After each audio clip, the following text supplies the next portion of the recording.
So first of all, I'm just a guy in a wheelchair. I got my crutch. My crutch, actually, the handle just broke right before I started this. So before anybody tries to call me a domestic terrorist, I'm in a wheelchair and I'm really trying my best just to make it through the day and keep my cat alive. So, and before you click off of the video, because I know my attention span is just fried, I would probably be like just about to click off of it if I were you at this point. Really, the whole point of this is just that I care about you. I do not hate you, okay? I don't want to destroy you. I don't want to end your life. I need to say that to myself too. I don't want to end your life. You're doing your best. That's really the core of the video. I have a theory that, and this is based on me, I feel like a lot of theories end up being based on the person who comes up with the theory. My theory is that, oh, and this is my cat, Tinkerbell. She really loves me. I love her. I'm very thankful for her. She's a nice little kit, but she's kind of fat. I want to try to get her on a healthier diet because I don't want her to die young. She's like 5 years old, and I want her to have at least a good 15 years. But I have a theory that basically people in general, and this is not for every single person, but for me, once I have my basic survival needs of hygiene and food and shelter taken care of, I basically just would like to hang out with people and just hang out with some friends and spend time together. People I care about, people I enjoy being around. And so that's what this is. You're hanging out with a guy in a wheelchair. I can walk with these crutches too, but my legs have broken so many times. You see, this is me holding my legs out straight. They're that warped. They're pretty much permanently crossed at this point. And as you can imagine, that is very painful and uncomfortable all the time. And it's still happening, and it's still happening. It never stops and never gets old. So that's what this is. You're hanging out with a disabled conspiracy nut, psychopath, insurrectionist, radicalized, self-radicalized. This is what it would look like, right? I mean, this is about the realest, most direct self-radicalizing that it can get is just like, man, I'm psyching myself up, dude. I'm going to do it. I want to just do it, man. I'm about to snap. Dude, I'm going to take a shower. I'm just going to do it because I need to. And it's been days. That's what I'm self-radicalizing myself just to keep hanging on in this moment. Look in this mirror. Dude, viral challenge selfie, man. You got to eat more food. You're not eating enough food. You got to start cooking meals, dude. Stop DoorDash. I know, man. I don't want to know how much I've spent on DoorDash because I've been so kind of depressed that I haven't, and it's hard with my legs all messed up. I'm in pain, and I went off my methadone like 3 weeks ago, probably coming up on a month now, and now I'm in even more pain. It's hard to even, when I wake up, and it's like come out of whatever bizarre dream world reality. And then I'm like, I'm in the base reality and I'm me. And it's like, oh, back to this. Awesome. And man, just even getting up. That's what I'm self-radicalizing. Dude, tomorrow when you wake up,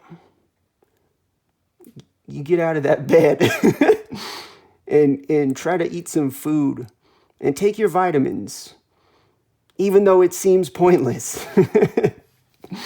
Man, I've gotten to a point, I just wake up and I'll lay in bed and if I don't pick up my phone immediately to just kind of like wake myself up, and also because I'm hopelessly addicted to technology and social media, man.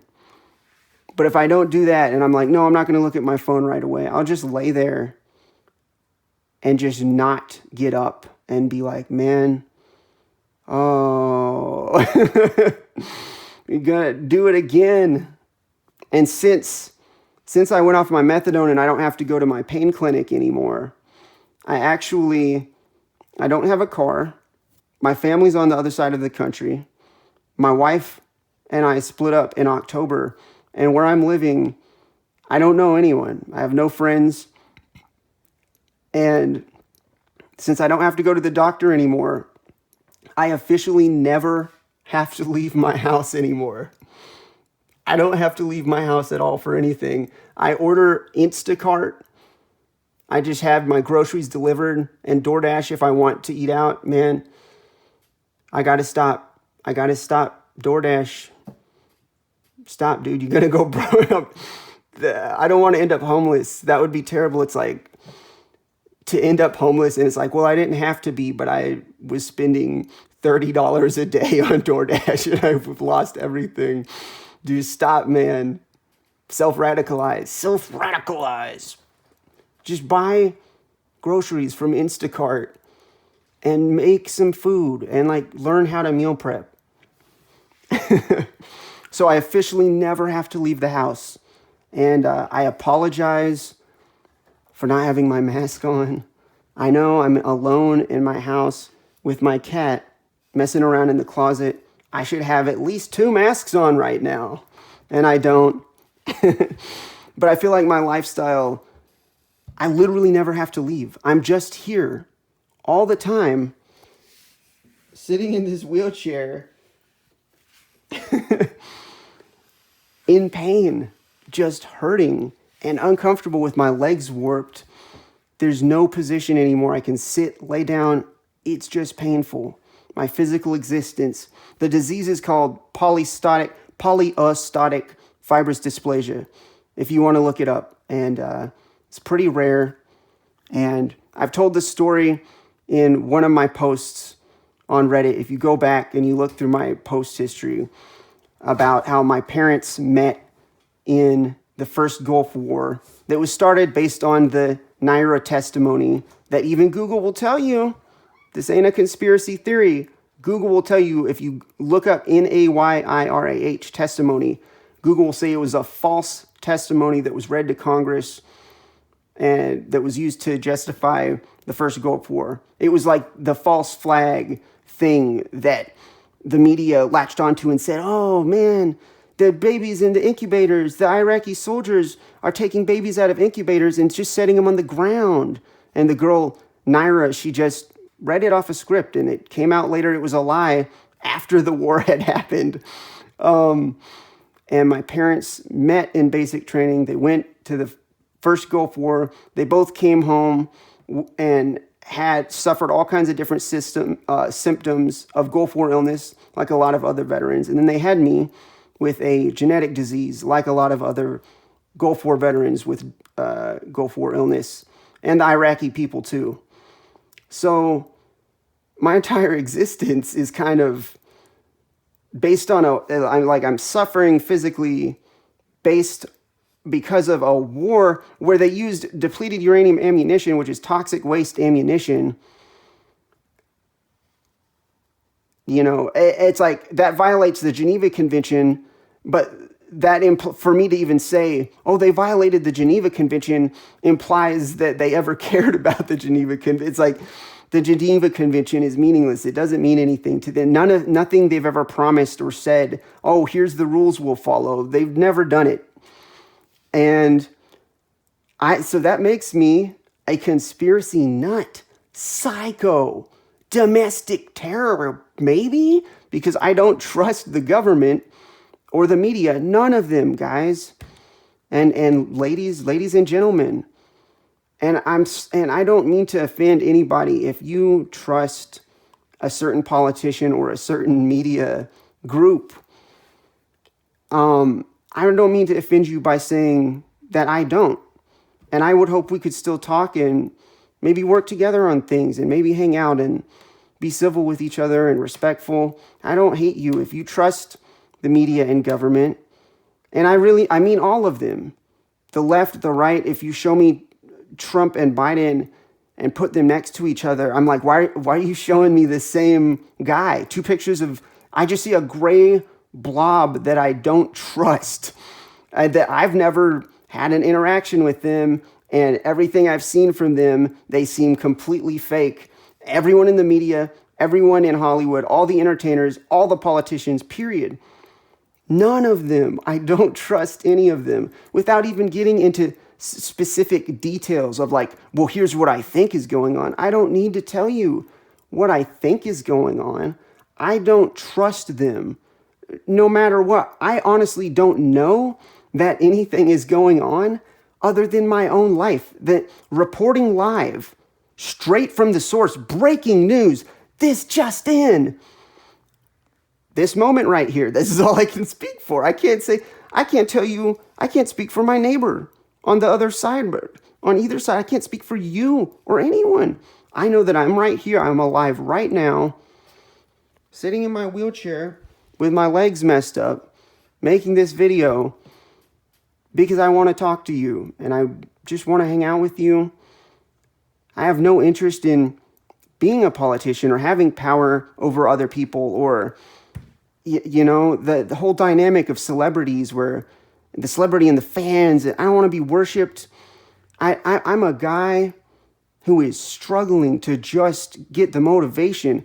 I'm trying to self-radicalize to get the motivation just to take better care of myself, try to take care of my health, and make the best of a painful and uncomfortable inherently existence. Look at this, I can zoom in and out. Actually, if someone pushes me, I really wish I had some friends in this area. I like to make videos and I would like to do larger scale stuff. And like skits, but also going out and talking to people and just hanging out with people in the world.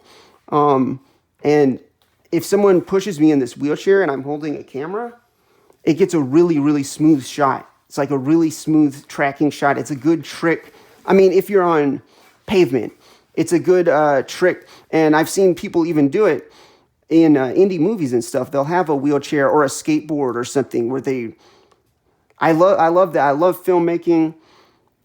I would love to make stuff with people and just hang out with cameras and in the world together as equals, and not as me as the writer or director. I don't want to be anything other than a person surviving in life, not trying to kill anyone, not trying to destroy anyone. There are individuals in the world that I think are corrupt and I think are screwing over the rest of us, but I don't feel the need to destroy them or try to kill them or hurt them or go and remove them from office and take the power they have. They don't have any power over me. They only have an amount of power that I believe they do. And I'm at a point where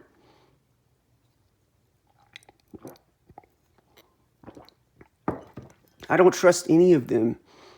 And I know a lot of us, and I'm saying this right now, but I'm trying to tell myself this. I'm trying to make this a reality for the way I actually see myself.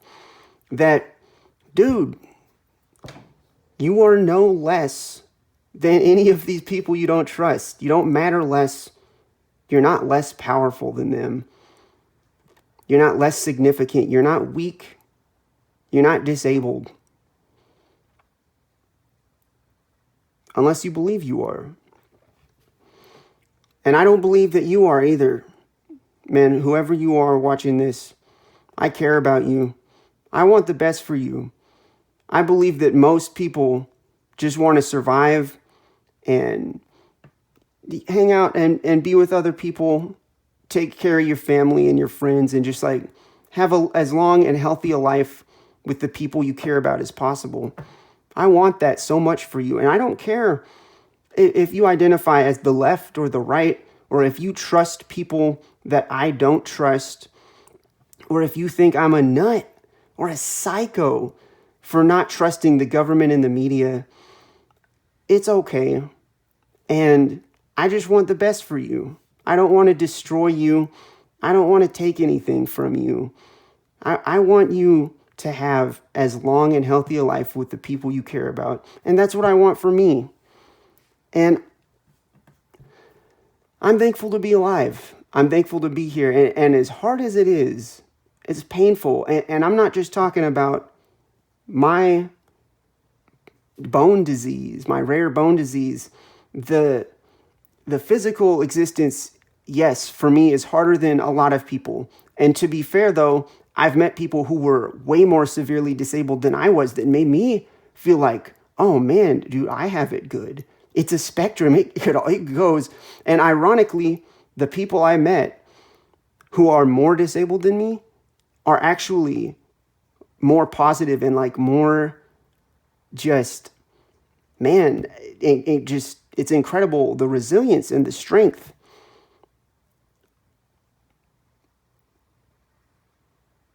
But I'm here. I'm just here as a person. I've been struggling with motivation. I feel so unmotivated to do and the things that a lot of people care about and financially. And the idea, I'm not saying the idea of being financially independent and having money not be a stressful problem, that appeals to me, but not beyond survival right now. Like, I don't want to hoard money and be obscenely wealthy. It doesn't do it for me. And all of the things that I quit methadone because it was making me numb. And I've been an addict, guys and ladies and gentlemen.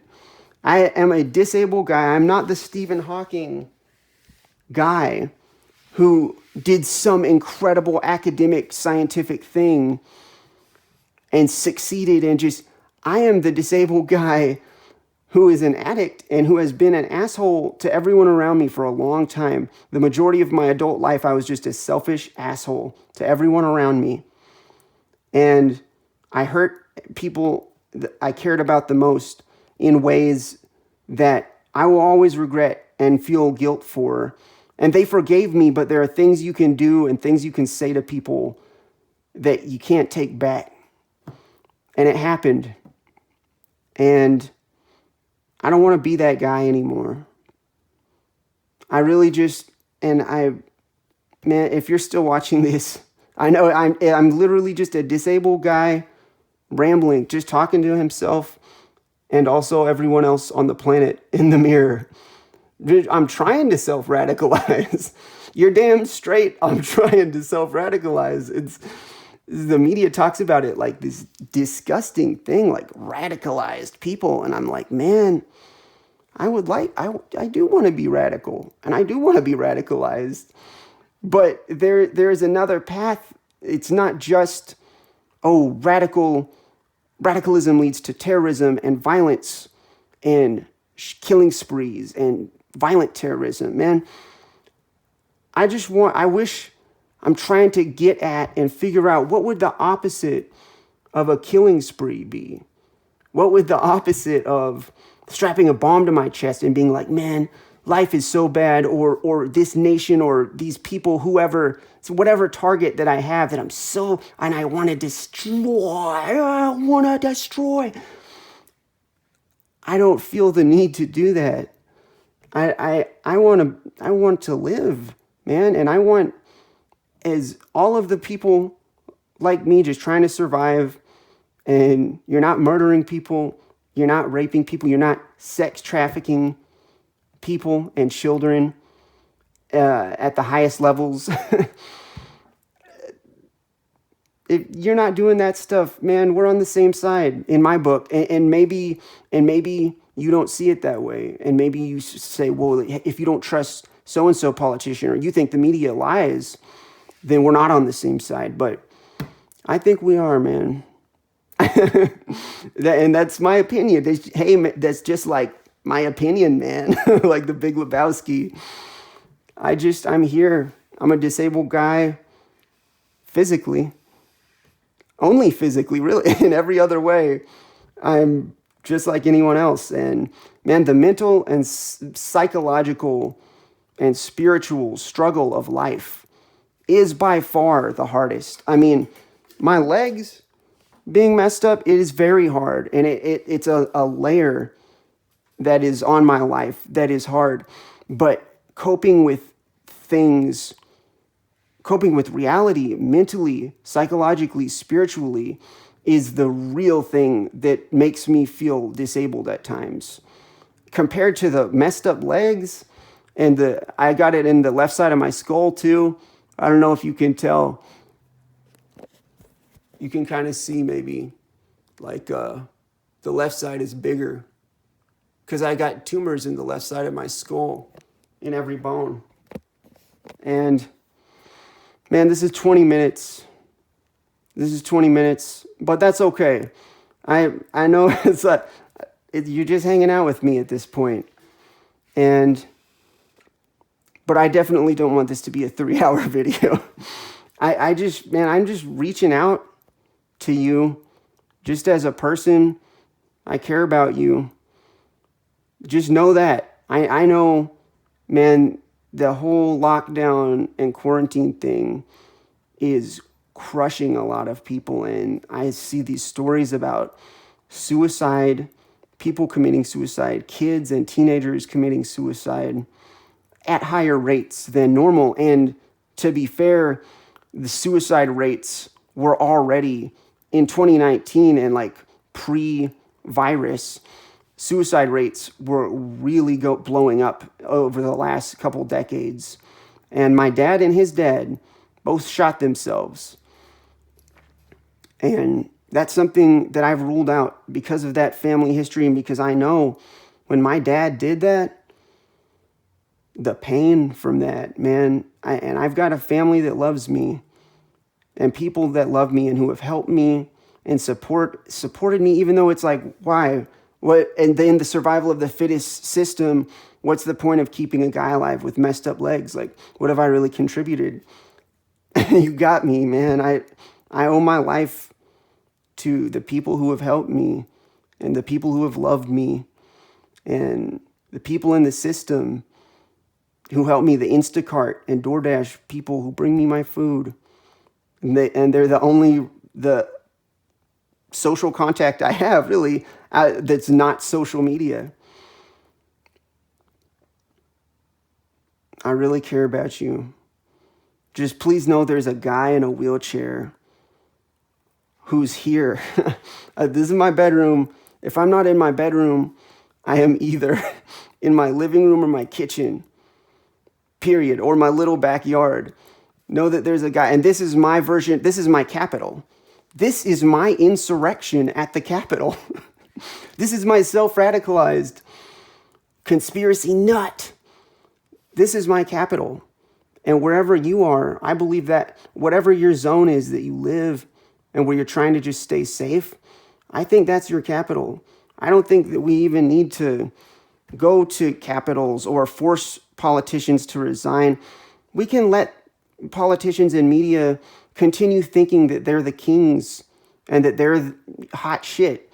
And just, we can connect and network and live our lives and treat them like, if they want to have the narrative of power, like we are the ones who control you. We tell you what to do. We can let them just have their power trip fantasy and give them a wide berth like we would to a homeless guy on meth who has the same fantasy. You know, if there's a guy on meth who passes you on the street and he's like, I'm the king of everything and everyone is my slave and they worship me. We would be like, oh man, like, yeah, give that dude some space, you know, pray for that guy. Like he's not doing too well. That's my view on all of the power and authority figures, man. Just, they can have their power trip. I'm here. I'm hanging on. And if you're watching this, it means that you are hanging on too, and you're surviving. This is all a battle.